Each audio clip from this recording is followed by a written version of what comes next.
théorème de Pythagore. Exercice 1. Observez la figure ci-dessous. Complétez les égalités.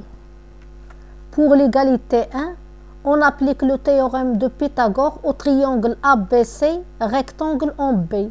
On a AC au carré égale AB au carré plus BC au carré. Donc AB au carré plus BC au carré.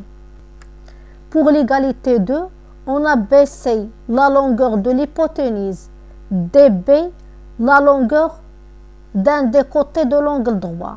Donc, on applique le théorème de Pythagore au triangle BCD, rectangle en D.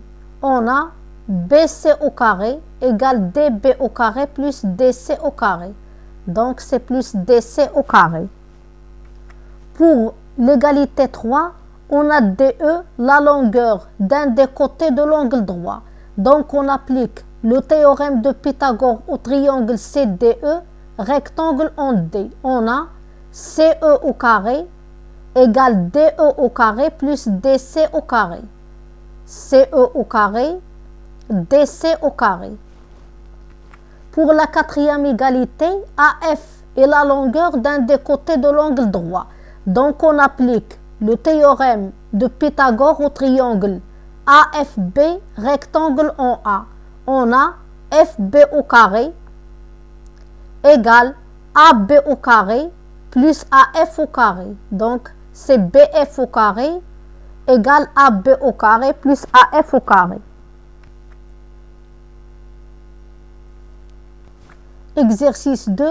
EFG est un triangle rectangle en E tel que EF égale 5, EG égale 12.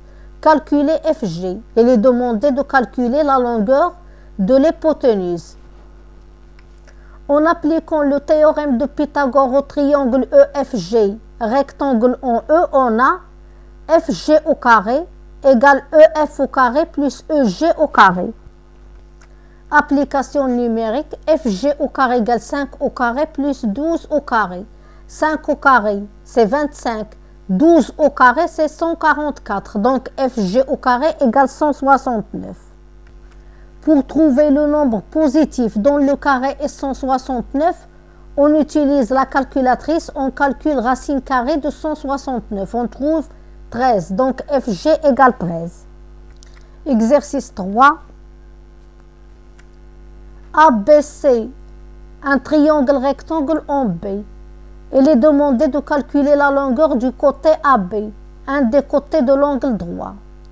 En appliquant le théorème de Pythagore, on a AB au carré plus BC au carré égale AC au carré. Donc, AB au carré égale AC au carré moins BC au carré. Application numérique, AB au carré égale 17 au carré moins 15 au carré. 17 au carré, c'est 289. 15 au carré, 225. On trouve AB au carré égale 64. Et c'est évident que AB égale 8 cm, car le 8 est le nombre positif dont le carré est 64. Pour l'aire du triangle ABC, on a S égale AB fois BC divisé par 2. On trouve S égale 60 cm².